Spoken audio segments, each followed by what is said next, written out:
Hello everyone, my name is Wayne. And I'm Rebecca. And we are Your Bourbon Journey. Welcome to episode 24 of Bourbon Trail Tales and Tastes. Think back to December 18th of 2022. We've traveled to Clarksville, Tennessee. Oh my goodness, that sounds like the train's gonna roll. Well, I remember that day because we ended up running a little bit late and we had to drive there because we missed the last train to Clarksville. But this is our 29th distillery overall and number one for us in Tennessee. So it's our first Tennessee experience. And we were not alone that day. We were joined by our friend Cindy Ledbetter, and she had never been to distilleries before. So she got to find out what it's like to travel with Wayne and Rebecca for a day and visit 3 distilleries. So if you see pictures of someone you don't recognize, it's our friend Cindy. It was a pretty fun experience. I had a great time, but typically what we do when we plan multiple distilleries in a day is I like to pick the one that's furthest away to start with, because you kind of want to get that driving out of the way and you get there and then you can work your way back home, so to speak. So we did start what is known as the Stateline Whiskey Tour in Clarksville.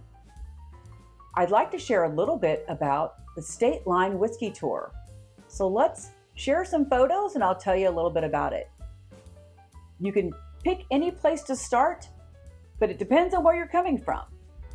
There is Old Glory Distilling Company in Clarksville, Tennessee, Casey Jones Distillery in Hopkinsville, Kentucky, and MB Roland Distillery in Pembroke, Kentucky. They all joined forces to make the Stateline Whiskey Tour. It's kind of a self-guided tour if you're going to all 3. We were able to complete the Stateline Whiskey Tour in just one day. And as you go along, you get a shot glass from each distillery. And at the last place, you get a stave to save your shot glasses. So how fun is that? I hope you'll join the Stateline Whiskey Tour and tell us all about it. Let's talk a little bit. We pulled up to Clarksville. It's a big, huge brick building. Very cool looking. Yeah, and of course we had to get all these, and again, we had our friend Cindy with us, so we were making sure sometimes we're a little quick on stuff. We just kind of, jump in there, get our tour and leave, but we were trying to really engage her in the experiences. So we checked in for our tour and then she's like, let's get a cocktail. So we all got old fashions. Yeah. And we're not ones that typically drink when we're doing the trail, just because we're just used to putting our heads down and getting her done. But that's kind of nice things about when you bring someone along that hasn't done this before, you see it through their eyes. So I thought that was a pretty special part of the day too. It was fun. It was an interesting distillery. One of the things that I remember about it was they talked about an area out back that they had built that they were going to eventually have, and I don't know if they have at this point because I haven't researched them since we've been there, but they were planning to do like concerts and events in the back area, and they lifted up like this window type thing, clear glass thing, and it folded up, and they were talking about it, and it was plans that they had pre-COVID, and that they finally were slowly starting to get back into place. Yeah, and off the side of the distillery is kind of nice because it's got a lot of glass around it, so you can see it from different angles when you're there, including if you were outside for the event space, if they had that now. But they had a room right off to the side of the main distillery that was all, again, glassed in, and it was already being used for special events such as weddings and birthday parties, graduations, things like that. So it's really wise. I mean, I think when especially a young distillery starting up, and you're waiting for some things to age and you don't maybe have as much distribution, you can still make money on your property by having events. Yep. So it's really a smart thing to do. But I thought the tour was good. We had a great tour guide. I cannot remember her name. I can't either. I tried to look for it. I look at pictures and see if they had a name tag on, and I could not figure out her name, so I'm very sorry. But she did a terrific job. And again, our friend Cindy, it was her first time. It was our 29th distillery. So we've kind of heard this a few times, but for her, it was all new information. So we tried to ask even a few questions along the way that we thought might be helpful for her, and really encourage the tour guide just to give it all. We had a pretty small group with us. We did. But it was nice. There was several other people that were doing the same thing we were doing that day, which was we wanted to do the entire Stateline Whiskey Tour in one day. And the funny thing was we ran into one couple. Do you remember the one couple we ran into that they were just stopping in Clarksville because they were coming out of Nashville, and they didn't realize they were just stopping here, and they didn't realize there were more to it. So they ended up doing the whole thing with us. Yes. So, and we'll talk about that along the way. But as we got to the last one, they were waiting. They go, "Oh, you can't start the tour. We know they're coming." Yes. So we will get into that. Anyway. Yeah. So it makes it fun when you meet people along the trail that you really enjoy and you can have some fun with. But they have a Vendome still, and they really take you through the grain process, which I thought was educational. And they had bins of the different types of grains that they use, so people can see that. I mean, they really walked you through everything from, grains to what they're doing with the barrels and where they store them. So I thought it was a really good tour. I think they have a lovely gift shop and a pretty nice bar as well. My understanding is they've opened a restaurant since then. Okay. And so we didn't have that benefit then, but I think it makes a lot of sense because it's kind of a stopping point if you're coming up from Nashville to the north or vice versa. It's a great little place to stop and have a drink and have some food too. So do you remember anything else about the tour?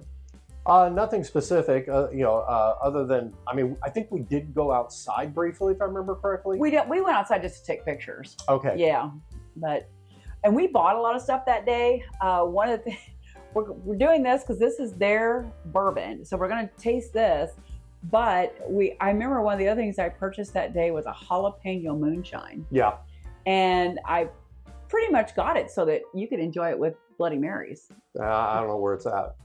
I really don't. I don't think it's out in our cabinet where a moonshine's at. But we're going to have to find it. Yeah. I completely forgot about it till you said that, and that's right.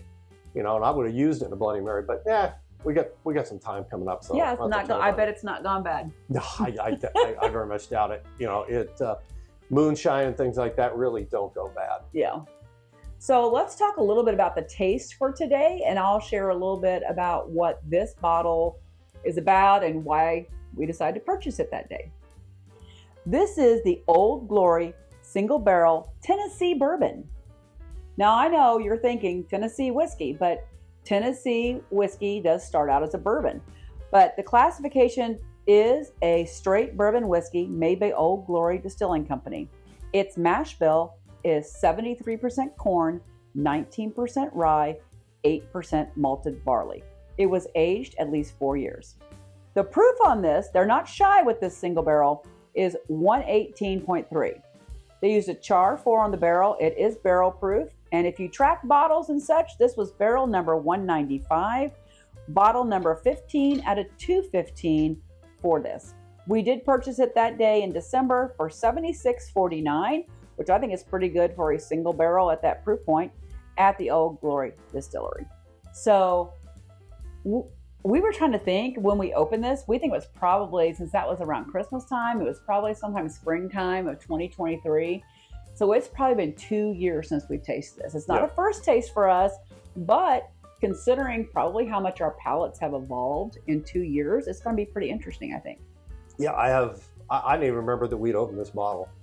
Anyway, I really don't remember when we opened it. It probably was in the spring or the summer. And from that point, this just kind of got put away. Yeah, well, we were still doing so much on the trail, and we were finishing the trail. We were very busy in the spring of 23 because that's when we finished the entire Kentucky Bourbon Trail. So, and then that's when we started accumulating so many bottles. So things kind of got put to the back burner, so to speak. So I'm excited to try it today. I'm hoping we like it. It's been sitting around for 2 years, so let's find out. Let's look at its color. It's got a nice little, kind of a medium color to it. It's not really old, but it does have some color. It's not light and golden in any way. I think it's more medium. It's a medium. I don't think it's like a mahogany or anything like that, but it's in the middle. It's not a light. It's not a dark. It's right there. I'm not seeing it cling to the glass well. It seems to come up and then just fly down the glass. So it's not really got legs. So I'm going to really wonder about the viscosity on this one.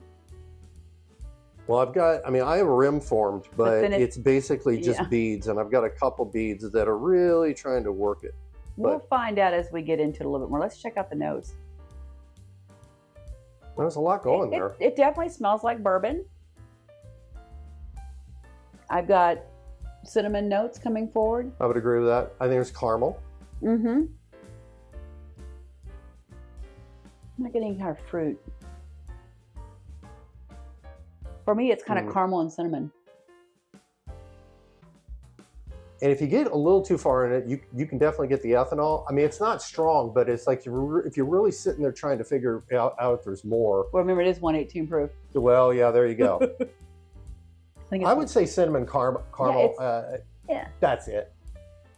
I'm not trying to be negative with that. That's just all I'm getting at the moment. Yeah. Well, let's revisit this taste of Old Glory single barrel Tennessee bourbon. Cheers. Cheers.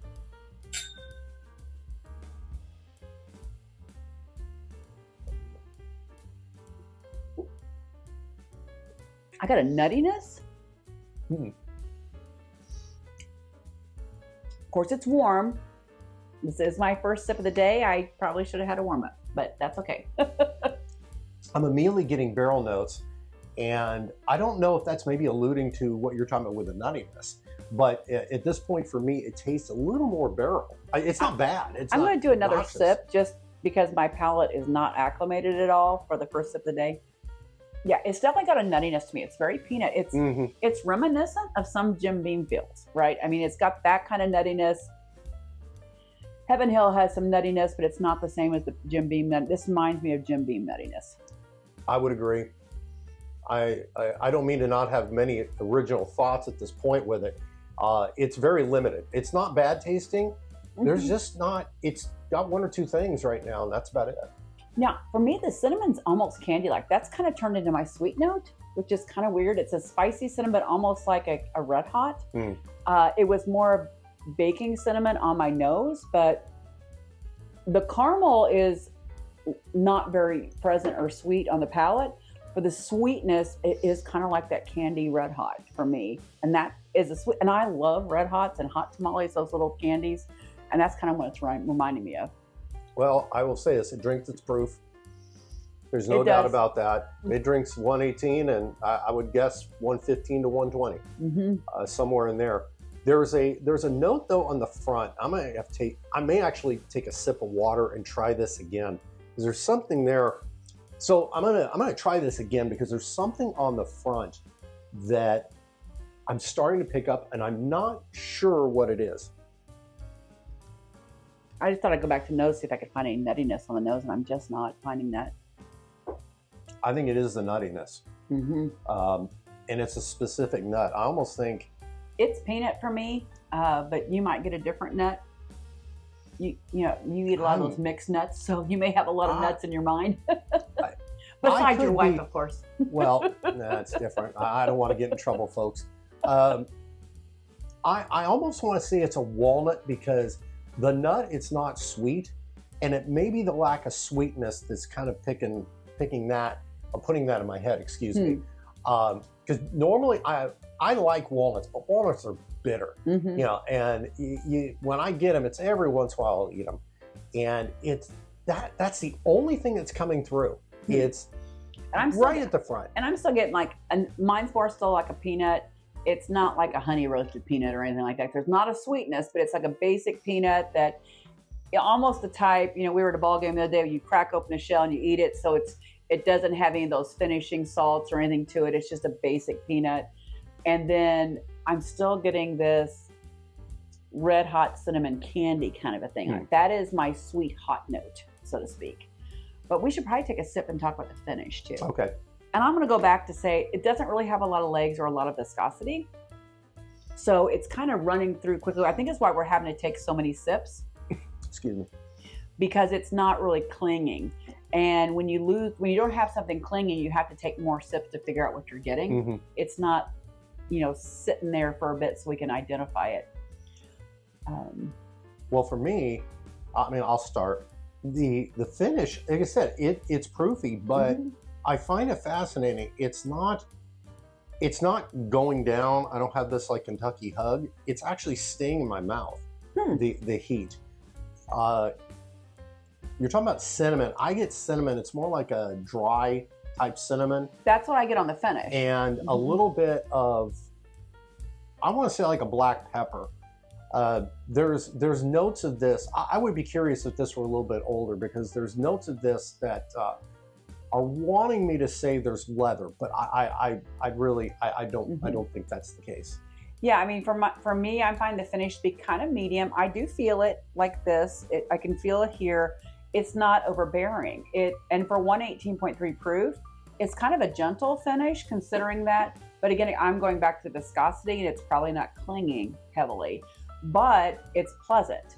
And I would say it's at least medium, maybe medium to long, not super long and not super identifiable, right? So it is, I agree that it's more of a baking cinnamon on the finish, and I'm getting a little bit of barrel note.